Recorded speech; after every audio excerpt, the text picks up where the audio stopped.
Hanouka Sameach, très heureux de vous retrouver à nouveau pour de belles circonstances comme cette fête des Lumières, cette fête lumineuse.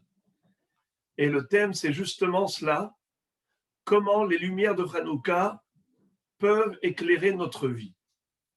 Alors rappelons déjà la base, c'est que l'allumage de la Hanoukia est en souvenir du Ness qui a eu lieu à l'époque des Hashmonaïm dans le Beth Amikdash lorsqu'ils ont allumé la Ménorah à titre d'inauguration.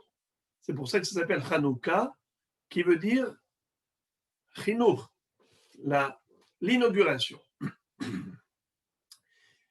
Et nous, aujourd'hui, on allume ces nérotes par rapport au Ness qui a eu lieu pendant 8 jours. Car on le sait qu'après la guerre qu'ils avaient menée contre les Grecs, qui avaient dominé en Eretz Israël pendant des décennies, qui avaient interdit la pratique du judaïsme, en particulier du culte sacrificiel dans le Saint-Temple, eh bien, ils ont commencé par l'allumage de la Ménorah. Ils ont cherché de l'huile pure, ils n'ont trouvé qu'une petite fiole qui était scellée avec le tampon du Kohen Gadol, mais n'était pas suffisante pour allumer pendant 8 jours jusqu'à ce qu'on arrive à élaborer une nouvelle huile pure. Et tout de même, bien que cette fiole ne contenait de l'huile que pour 1 jour, elle a éclairé pendant 8 jours, miraculeusement. Et c'est ce Ness qu'on commémore au travers de l'allumage pendant 8 jours. Mais ce soir, je voudrais commencer par rappeler comment est née cette mitzvah de l'allumage de la Ménorah, du candélabre, dans le Beth Amikdash. Dans la paracha de Béalotra est un Nérot. El Moul Pene à Ménorah, il y a Hiru Shivat un Nérot. Rashi nous explique la raison de cette juxtaposition entre Parashat Béalotra et Parashat Nassau. À la fin de Nassau, la Torah nous décrit le déroulement de l'inauguration du Mishkan. C'était depuis le Rosh Chodesh Nissan, lorsque Moshe Rabbeinu a érigé le tabernacle. Eh bien, pendant 12 jours, les 12 chefs de tribu ont apporté à tour de rôle, chacun son sacrifice inaugural.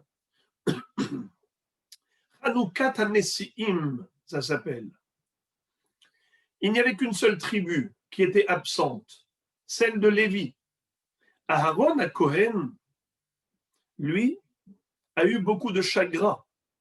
Il était presque démoralisé.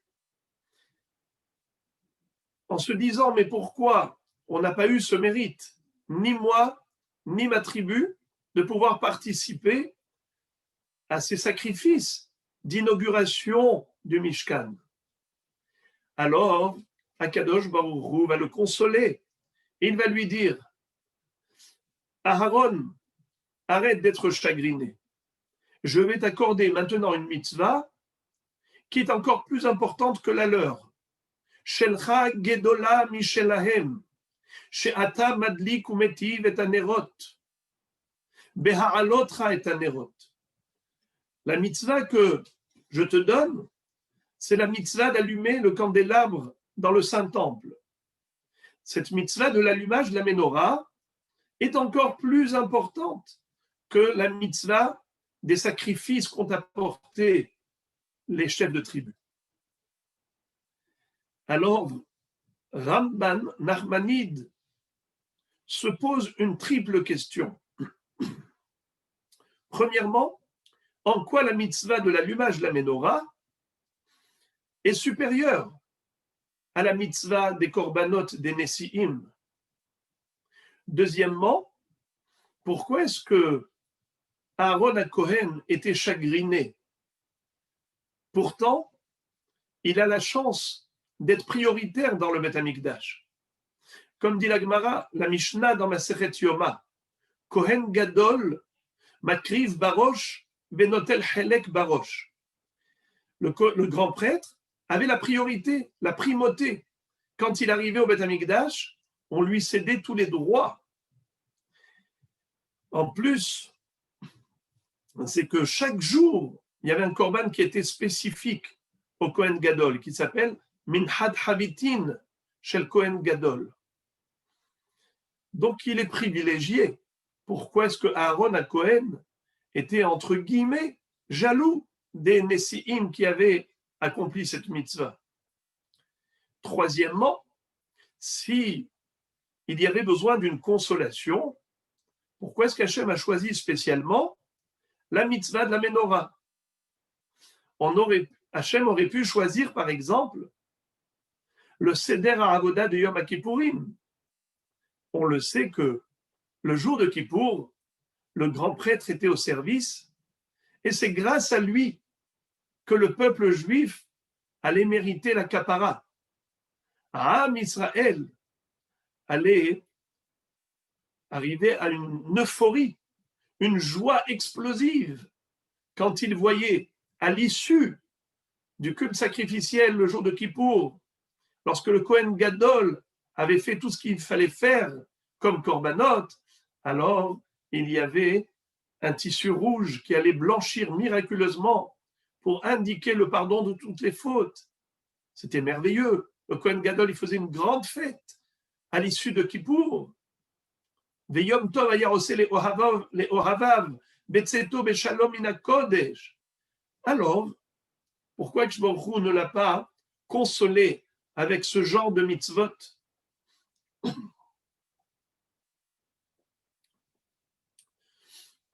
Ramban d'expliquer que la jalousie, entre guillemets, de Aaron à Cohen, c'était le fait que cette mitzvah, la mitzvah de Hanoukat à Mishkan, il n'en aura plus jamais l'occasion de l'accomplir. Car Hanouka, ça veut dire quoi? Ça veut dire inauguration. Une inauguration, ça ne se fait qu'une fois dans l'existence de cette chose. Par exemple, Hanouka Tabaït. Combien de fois on peut inaugurer une maison? Une seule fois. Une fois qu'on y a habité, une fois qu'on l'a inauguré, ça y est, c'est fini. C'est déjà du vieux. La même chose, le Hanoukat Mishkan dans le désert, une fois qu'on l'a construit, pendant les 12 premiers jours depuis Rosh Chodesh Nissan, à tour de rôle, chaque chef de tribu a apporté son korban. Besséder. Mais est-ce que on peut envisager une nouvelle Hanouka où Aharon participerait? Jamais de la vie. Car une fois que l'inauguration a eu lieu, elle n'aura plus lieu dorénavant. Alors, Aaron à Cohen était profondément chagriné de ne pas pouvoir participer à cette mitzvah. Akadosh Baruch Hu lui dit, sache que un jour viendra, le Beth Amikdash sera en chômage technique. Lorsque les Grecs vont interdire le culte sacrificiel dans le Saint-Temple.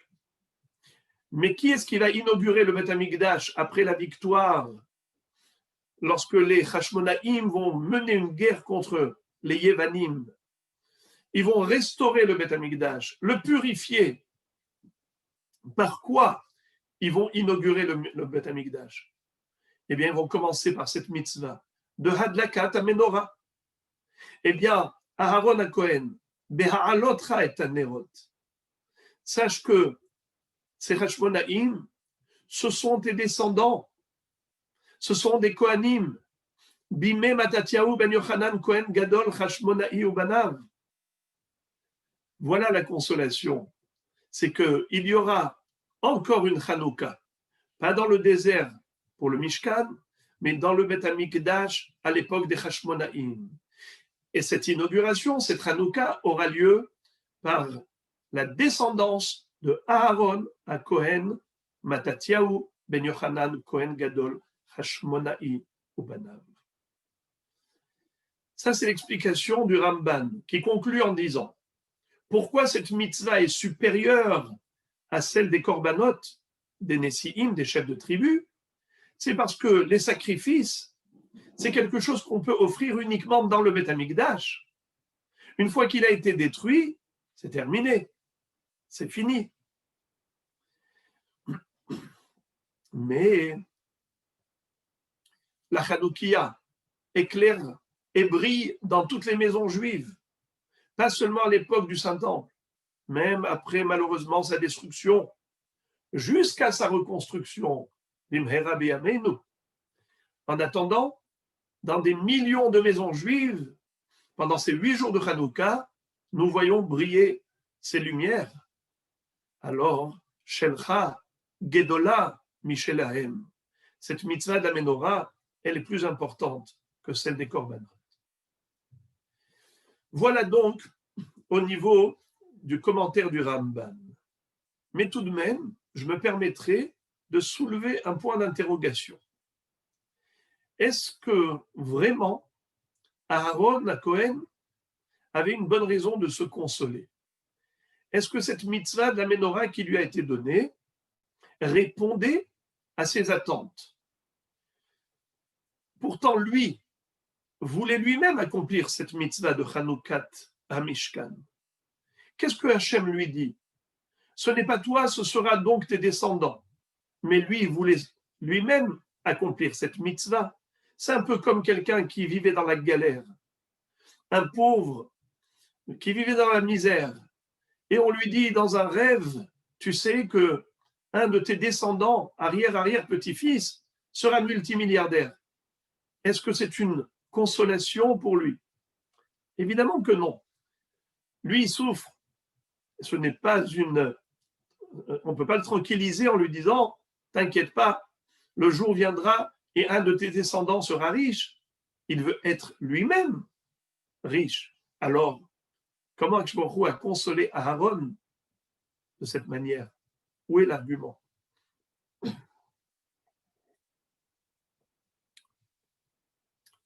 Réponse, telle que vous le savez, il y a 2 façons de servir à Kadosh Baruch Hu. D'une manière où on sert Hachem avec amour, enthousiasme, avec l'admiration que l'on a de notre Créateur, l'affection et la réciprocité d'amour que l'on a vis-à-vis d'Akadosh Baruch Hu. On fait les mitzvot avec enthousiasme et énergie. Bonheur. Mais il y a des gens qui font les mitzvot malgré eux, par crainte, par contrainte. Ils savent qu'ils n'ont pas le choix. Sinon, il y a le bâton, pas que la carotte. Il y a de la sanction. Quelle est la différence entre ces 2 dimensions de Avodat Hashem? Ceux qui servent Hashem par amour ou par crainte? La différence, c'est que l'amour, ça provient du cœur. Ça fait partie intégrante de la nature de l'homme. Tandis que la crainte, c'est une force étrangère, c'est une pression qui provient de l'extérieur. Qu'est-ce qui se transmet aux générations à venir? C'est tout ce que nous avons de plus naturel en nous. Tout ce qui est génétique, tout ce qui est naturel est héréditaire. Ce qui ne fait pas partie vraiment de notre être ne se transmet pas aux générations à venir. C'est la raison pour laquelle quelqu'un qui aime Torah et Mitzvot vraiment de tout son cœur, il aime Dieu, eh bien, ses enfants, ses descendants lui ressembleront. Une personne qui n'a pas fait vraiment les choses avec cœur, eh bien, malheureusement, au fil du temps, ça va être altéré, diminué. Regardez la belle histoire, j'allais dire triste même, mais très émouvante, celle de Hannah et ses 7 enfants. Vous savez qu'à l'époque de Antiochos, qui était l'empereur grec, qui avait soumis les Bnei Israël, il avait voulu imposer aux 7 fils de Hannah de se prosterner devant lui. Et un après l'autre a refusé. Chacun a cité un passouk de la Torah pour dire la Avodah Zarah nous est interdite, formellement. Shema Israël Hashem Elokeinu Hashem Echad. Anochi Hashem Elokecha Asher hotzeticha meretz Mitzrayim. Ou lo yeh lecha Elohim acherim al panai. Ainsi de suite. Et ce rachat, Merusha, cet empereur cruel, les exécuter un après l'autre, cruellement. Il s'adresse au 7e et dernier enfant, qui était tout jeune, un petit garçon jeunot de 2 ans et demi. Il lui dit, j'ai pitié de toi, je ne veux pas te tuer, alors je vais lancer ma bague, je vais la jeter par terre. Toi, tu vas faire semblant de la ramasser. Tu vas la ramasser, comme ça tu vas faire semblant de te prosterner devant moi. Au moins, les ministres de la cour royale ne diront pas qu'un jeune enfant a défié le roi. La mère demande au roi le droit de parler à son fils quelques minutes. Elle le prend de côté, elle lui dit, mon cher fils, je voudrais te demander quelque chose. Sois courageux, comme tes frères, capable de sanctifier le nom de Dieu. Ne te laisse pas séduire par cet empereur. Même si tu n'as pas étudié beaucoup de Torah, mais sois courageux, sois prêt à sacrifier ta vie pour sanctifier le nom de Dieu, comme tes frères. Mais je vais te demander quelque chose. Lorsque ta Neshama va arriver au Gan Eden, je voudrais que tu ailles croiser Avraham Avinu. Dis-lui de ma part, toi tu as construit un Misbéach, moi j'ai sacrifié 7 enfants. Et cet enfant est parti courageux auprès du roi. Il l'a défié en lui disant, tu n'as pas honte, tu penses qu'à ta gloire et tu ne penses pas à la gloire divine. Et c'est comme ça que lui également a sacrifié sa vie en sanctifiant le nom d'Akadosh Baruch Hu. À ce moment-là, il y a une voix céleste qui a retenti en disant Em habanim semecha. La mère de ses enfants peut être joyeuse, s'estimer heureuse. Elle a donné naissance à des enfants d'un tel niveau, capables de sacrifier tout pour Hachem. Pas seulement leur avoir, même leur être.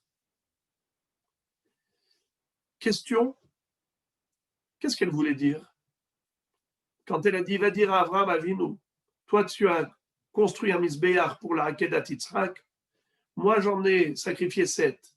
Est-ce qu'elle voulait se vanter? Est-ce qu'elle voulait se sentir supérieure à Avraham Avinu? Est-ce possible qu'une femme aussi vertueuse ait une telle tendance d'orgueil? Certainement pas. Qu'est-ce qui se cachait derrière ces mots?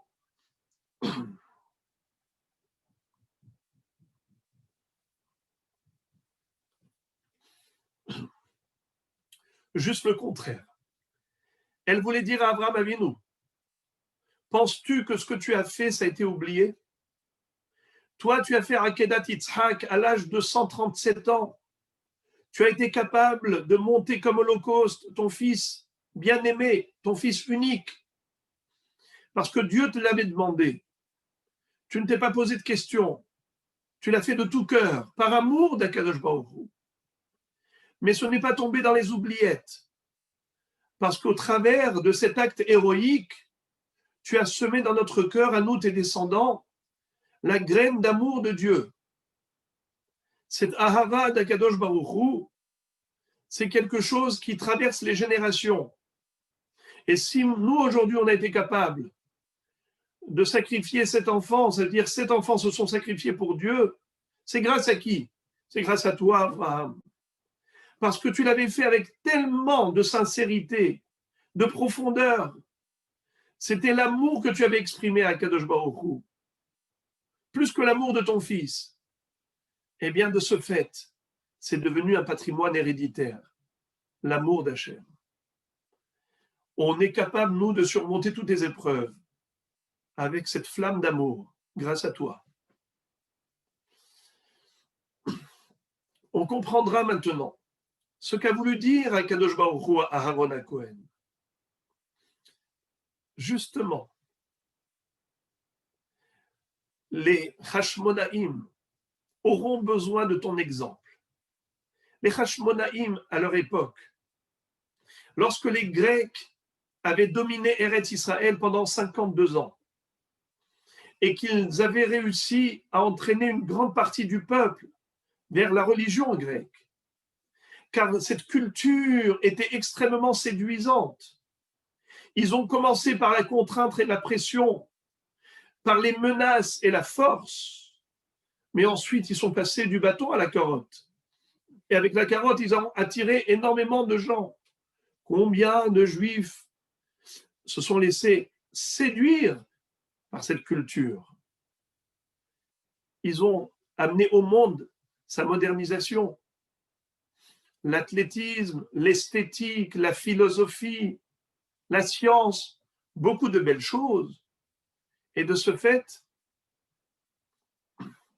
il y a eu ce qu'on appelle des mithyavnim, des gens qui sont devenus yavanim. Donc, à tous les niveaux, Am Israël se retrouvait dans le creux de la vague, dans une situation désespérante. Ni sur le plan stratégique, les Hashmonaïm n'avaient un pouvoir quelconque. Ils avaient en face d'eux une armée puissante qui comptait 40 000 soldats, avec des éléphants domptés en matière de guerre, et ni sur le plan de l'influence. Il n'y avait aucun moyen d'agir contre eux. Qu'est-ce qu'ils se sont dit, ces Hashmonaïm? On ne va pas baisser les bras. On ne cherche pas la facilité.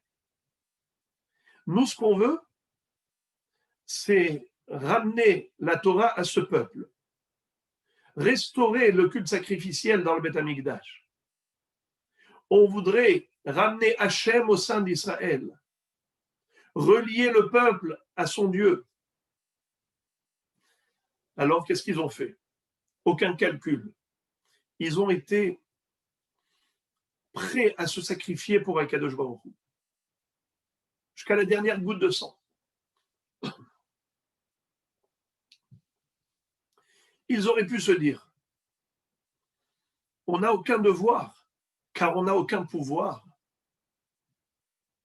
Ce serait un coup d'épée dans l'eau. Ça ne servirait à rien ce qu'on va faire. Mais quelqu'un qui aime, qui agit par amour, ne fait pas de calcul. Ils ont été livrés guerre aux Yévanim. Ils ont gagné cette guerre. Akadosh Baruch Hu a transmis les forts, les puissants, nombreux, entre les mains des faibles, peu nombreux, comme on dit dans la prière. Masarta giborim biad chalashim verabim biad meatim, urshaim biad tzadikim, tmeim biad teorim, mezedim biad oske toratecha. Et ils sont venus ensuite, après cette victoire triomphale dans le Beth Amikdash, ils l'ont restauré. Ils ont commencé l'inauguration du Beth Amikdash par l'allumage de la Ménorah. Akadosh Baruch Hu va dire à Aaron HaKohen, tu sais qui est-ce qui a allumé cette Ménorah? C'est toi. Car sans toi, jamais les Hashmonaïm n'auraient pu faire ce qu'ils ont fait. C'est toi qui leur as donné l'exemple. C'est de toi qu'ils ont puisé cette énergie positive. Car ils ont fait exactement comme toi. Tu étais dispensé, tu étais exonéré de tout, mais tu n'as pas dormi tranquille la nuit. Tu te préoccupais juste par ce souci, cette angoisse. Comment puis-je faire plaisir à Dieu? Comment puis-je faire cette mitzvah? Je n'ai pas mérité de faire la Hanouka, mais je veux servir Hachem et lui donner tout ce que j'ai de meilleur. Eh bien, tes enfants, tes descendants, c'est ce qu'ils ont fait. C'est toi qui as semé dans leur cœur cette graine d'amour d'Hachem. Cette flamme de Ahavat Hachem, c'est toi qui l'as allumée en eux. Alors, Beha'alotra et Tanerot. La menorah, c'est qui l'allume? C'est toi. Donc, c'est une vraie consolation. Parce que ce n'est pas juste l'arrière-petit-fils qui s'est enrichi, c'est lui-même Aaron à Cohen.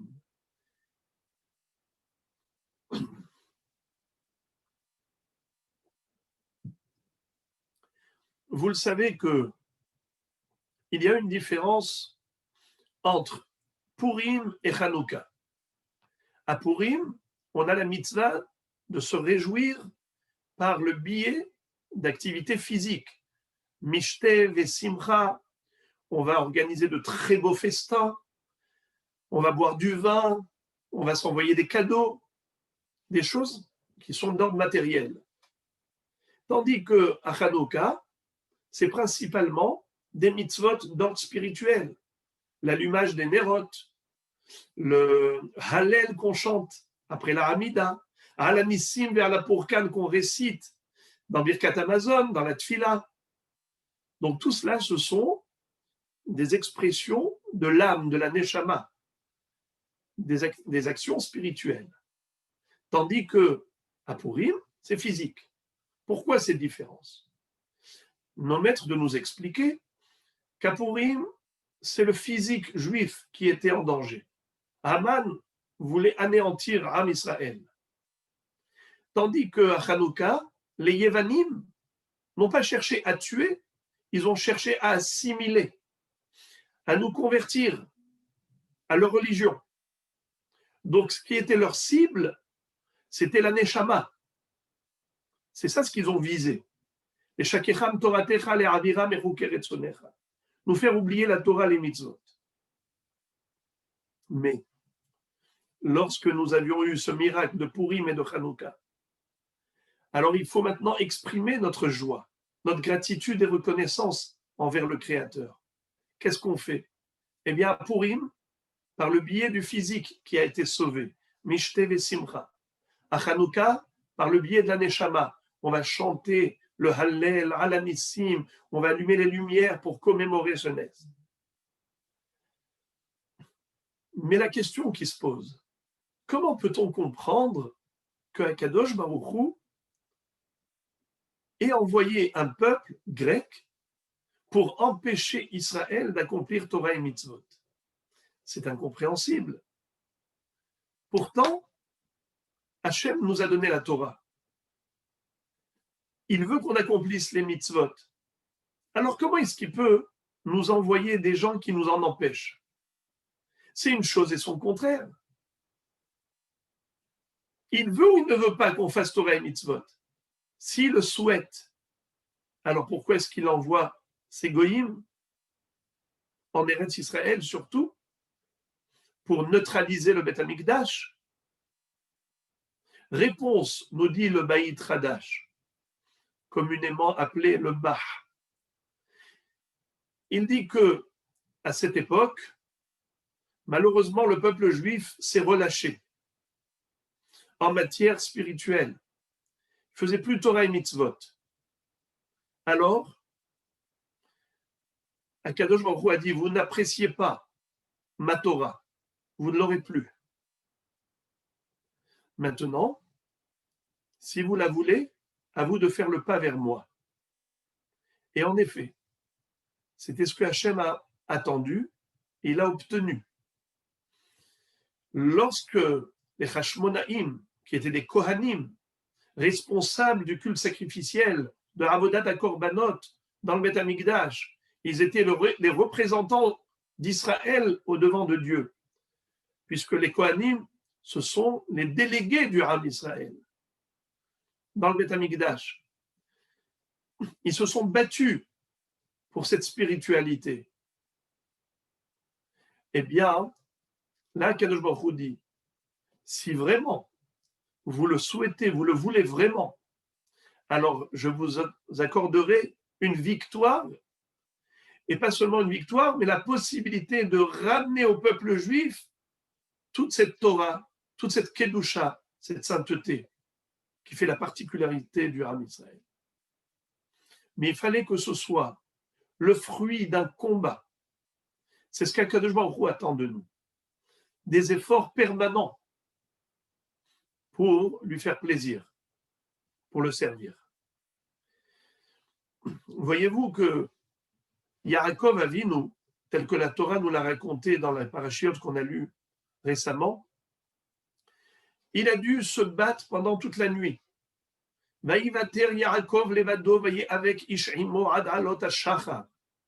Yaakov s'est retrouvé tout seul et durant toute la nuit, il a été combattu par un ange qui s'est présenté comme un homme et il n'a pas réussi à vaincre Yaakov.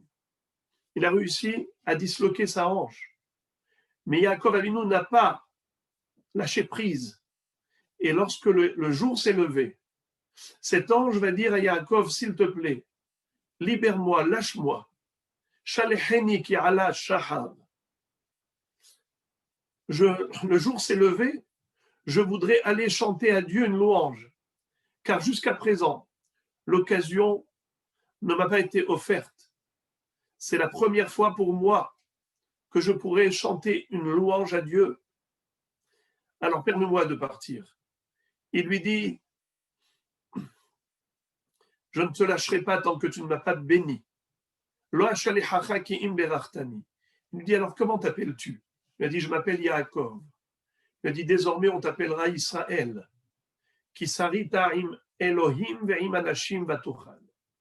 Israël veut dire le maître, celui qui a maîtrisé les hommes et même les anges. Mon rêve à Rabotaï, on a beaucoup de mal à comprendre cette histoire, ce récit. Comment il pourrait y avoir un combat entre un homme et un ange? Les forces ne sont pas équilibrées. Et surtout, comment est-ce qu'un homme a pu vaincre un ange? Et pourquoi est-ce qu'ils se sont battus que pendant la nuit? Pourquoi ils n'ont pas continué le combat plus tard encore, au lever du jour?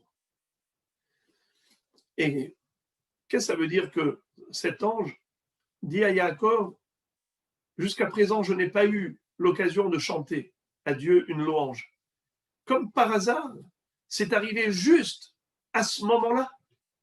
Comme par coïncidence, il a fallu que ça arrive à quel moment? À la fin du combat avec Yaakov.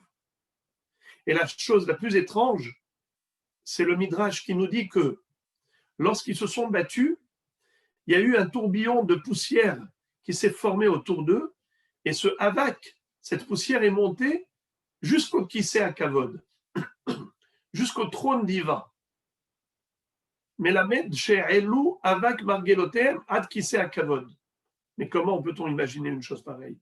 Quand deux personnes se battent sur la terre battue, eh bien, il y a de la poussière qui monte 1 mètre, 2 mètres, 3 mètres, mais pas jusqu'au ciel, surtout pas le 7e ciel. Comment comprendre tout cela?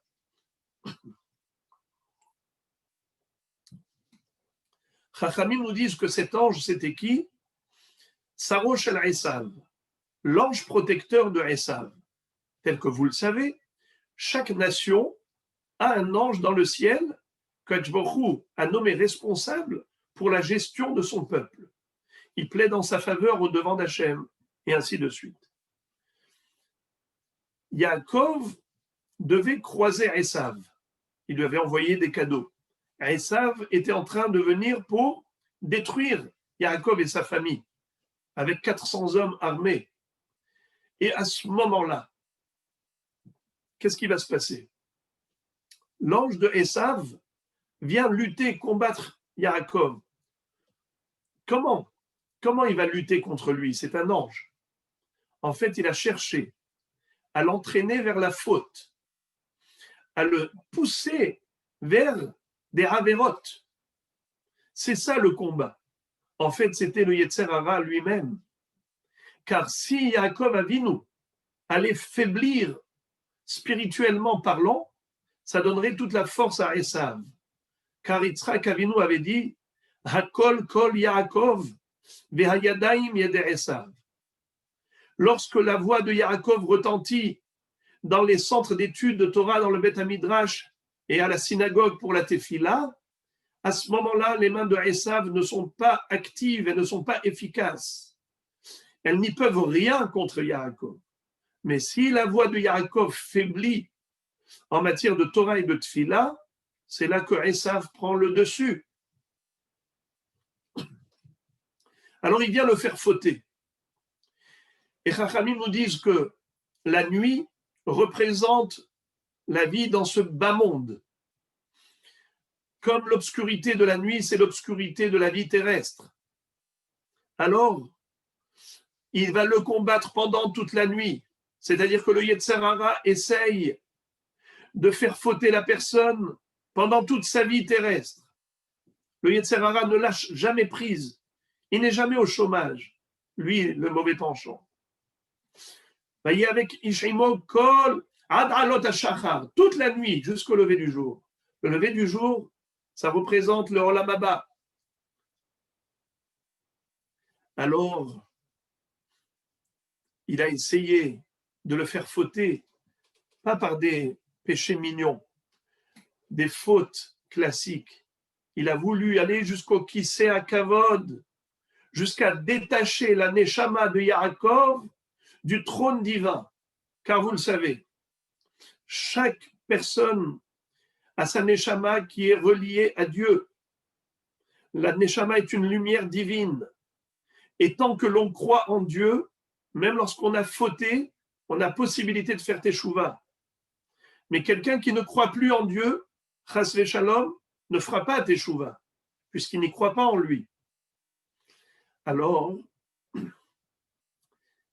ce Yetzer Hara a essayé de pousser Yaakov à sa déchéance sur le plan spirituel, mais en lui faisant faire les pires des fautes, la plus grave des fautes, se détacher carrément du trône divin, ne plus croire en Dieu.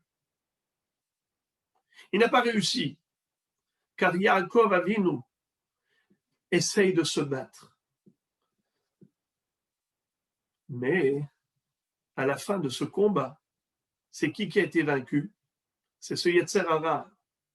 Et il va dire à Yaakov, s'il te plaît, maintenant j'ai l'occasion d'aller chanter à Dieu une louange. Pourquoi? Quand est-ce qu'un ange chante? C'est quand il peut dire à Dieu, j'ai accompli la mission que tu m'as octroyée, que tu m'as confiée. Quand il a terminé sa mission. Mon Rebbe Rabotai, le Yetzer Hara, c'est quoi sa mission? C'est de nous faire fauter? A priori, oui. Eh bien, c'est faux. Une bonne nouvelle, c'est que le Yetzer Hara, au contraire, quand il nous met sur notre chemin des obstacles, ce n'est pas pour qu'on faute, c'est que justement, qu'on essaye de surmonter l'épreuve malgré la tentation. C'est qu'il veut nous donner l'occasion de s'élever au travers du choix du mal et que nous, on fait le choix du bien. Le mérite du choix du bien, c'est parce qu'il y a le choix du mal. Donc, en fait, le Yetzer Hara, c'est un tremplin pour que la personne puisse s'élever. Alors, le Yetzer Hara, cet ange va dire à Yaakov, maintenant, je peux aller chanter à Dieu. C'est toi l'homme que j'ai cherché, que j'ai attendu depuis fort longtemps. Car malheureusement, ces milliards d'êtres humains tombent dans le piège que je leur tends tout le temps. Jamais je n'ai réussi à trouver un homme guerrier vaillant qui me résiste, qui résiste à la passion, à la tentation du Yetzer Hara. Eh bien, maintenant, je peux aller chanter en disant à Kadosh Baruch Hu, voilà, il y a un homme qui m'a vaincu. C'est comme un entraîneur de boxe. Quand est-ce qu'il a réussi sa mission? Pas lorsqu'il a mis son élève par terre avec un coup. Au contraire, lorsqu'il a été vaincu par son élève. Lorsque, justement, il a réussi à donner des outils de travail à son élève pour s'élever dans l'athlétisme. Alors là, c'est un bon formateur, un bon entraîneur. Le Yetzer Hara, quand est-ce qu'il est fier devant Dieu? Non pas lorsqu'il a réussi à faire fauter les gens. Ça, c'est chose facile pour lui. C'est au contraire quand il a trouvé quelqu'un de résistant.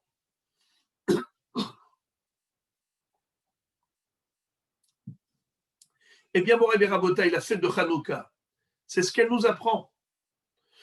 C'est que notre vie, tout le temps, est parsemée de difficultés, d'épreuves de tout genre, alors est-ce qu'il faut baisser les bras? La lumière de Hanouka vient nous éclairer l'esprit et nous dire jamais un juif ne baisse les bras. Doit toujours se dire la situation que je vis actuellement, aussi difficile soit-elle, c'est l'occasion pour moi de montrer à Kadosh Baruch Hu combien je l'aime. Et pour lui, rien n'est trop beau, rien n'est trop cher payé.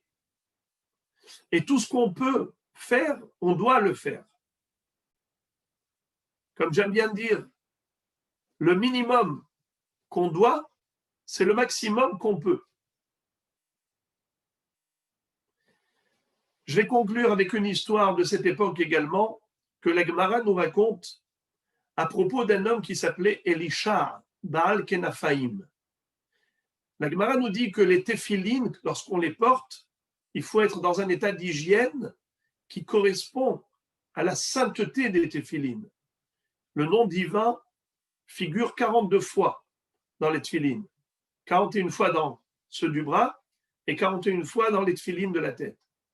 Pardon, 21 et 21, ce qui fait 42.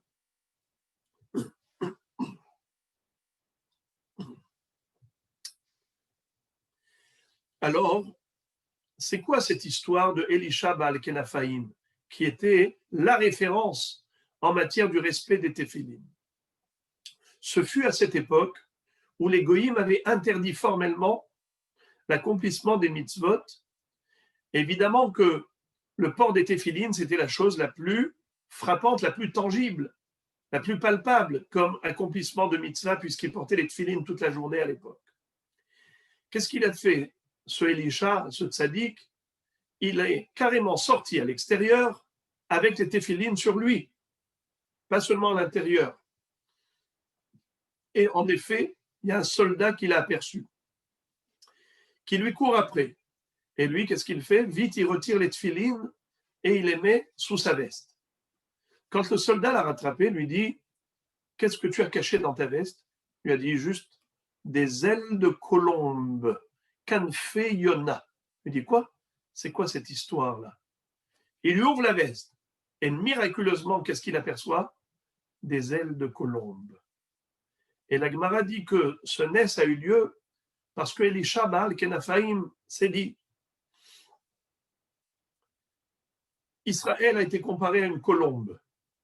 Kanfei Yona nechpa bakesef evrotea biragrek harutz, nous dit David Ameler dans Tehilim. De la même manière que la colombe, son seul moyen de défense, c'est ses ailes, ainsi, le seul moyen de défense du peuple juif, c'est ses mitzvot. Alors, voilà pourquoi on l'appelait Elisha, le porteur des ailes. Elisha Baal Kenafaim. Tosfot explique différemment. Il nous dit, si tu veux savoir pourquoi Israël a été comparé à la colombe, c'est parce que le Midrash nous enseigne que lors de leur migration, les oiseaux, quand ils vont d'un pays à l'autre, parfois ils s'essoufflent, ils se fatiguent. Alors ils vont atterrir pour se reposer, perchés sur un rocher ou un arbre. Mais ensuite, une fois qu'ils sont vraiment en forme, ils reprennent leur voyage. Tandis que la colombe, elle, ne s'arrête jamais lors de sa migration. Et quand elle se fatigue, qu'est-ce qu'elle fait? Elle plie une aile, elle la rabat, et elle plane sur la deuxième. Ensuite, elle plie cette deuxième et elle plane sur la première. C'est comme ça que, à un moment donné, elle reprend du souffle et elle se met à battre de ses deux ailes. Ainsi, le peuple juif, même lorsque les goïms les empêchaient d'accomplir les mitzvot, ou par rapport à n'importe quel concours de circonstances, ils se retrouvent dans l'impossibilité de faire les 100% des mitzvot, ils essaient de faire ce qu'ils peuvent. Elisha Baal Kenafaim a dit: on n'a pas le droit de faire les mitzvot. Je fais ce que je peux, le maximum. Eh bien, Kadosh Baruch Hu a montré que oui, il permet à la colombe d'arriver à destination. Depuis des millénaires d'exil, le peuple juif a véhiculé la Torah d'une génération à l'autre, malgré toutes les tentatives et les hostilités. Combien qui étaient hostiles à l'existence du judaïsme, à l'identité juive. Ça ne nous a pas empêchés de nous retrouver là, grâce à tous les sacrifices et l'abnégation de nos ancêtres. Hanouka, c'est le symbole emblématique de cet esprit du Ham Israël. Baisse jamais les bras. Regardez après la Shoah. Ils ont reconstruit, Baruch Hashem, ces patriotes, ces militants sur les cendres. Et aujourd'hui, Baruch Hashem, voyez-vous que le peuple juif, partout dans le monde, vit son judaïsme avec fierté, Torah et Mitzvot. Alors aujourd'hui, c'est vrai que on se retrouve avec ce confinement, avec ces restrictions par rapport au coronavirus, mais ça n'a pas empêché. Et je dirais même peut-être le contraire. Il y a beaucoup plus de cours de Torah qu'autrefois. Parce que aujourd'hui, on utilise les moyens technologiques. Ce qui fait que énormément de gens qui avaient quelque chose à dire, aujourd'hui peuvent s'exprimer. Baruch Hashem, il y a un mouvement de limoud qui est extraordinaire. Alors les téphilotes se font avec des minyanim restreints dans la rue, dans des parkings, un peu partout. Mais Am Israël Hay Vekayam, le peuple juif continue son parcours et il ne laisse rien l'empêcher et entraver sa volonté d'accomplir la volonté divine. Eh bien, c'est cela, la vraie lumière du judaïsme. C'est le reflet de l'enseignement des lumières de Hanouka. Elles ont une leçon à nous donner, ces petites flammes. C'est d'allumer la flamme dans l'âme. L'âme juive qui est enflammée par cet amour d'Akadosh Baruch Hu, eh bien, elle ne s'éteindra jamais. Et ce que nous espérons, c'est de pouvoir vivre très prochainement la reconstruction du Beth Amikdash et de voir briller très haut la lumière de cette menorah allumée par le Kohen Gadol. Et pour Akadosh Baruch Hu, tout est facile. Pour Hachem, même l'impossible devient possible quand il voit combien on essaye de s'investir avec beaucoup d'efforts.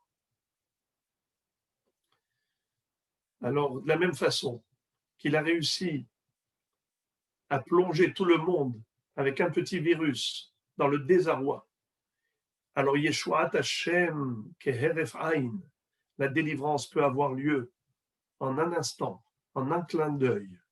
Et à ce moment-là, on va éclater de rire. On va se dire, mais ce n'est pas possible. On se croyait perdu. Azimale sehok pinu, ulshonenu rina. À ce moment-là, notre bouche ne cessera de chanter des louanges à Akadosh Baruch Hu. Yehi Ratzon, que cela arrive très bientôt. Bekarov, biyameinu, amen ve amen. Et encore merci à vous tous, à vous toutes, d'avoir répondu présent pour ce moment de réflexion pendant cette fête de Hanouka.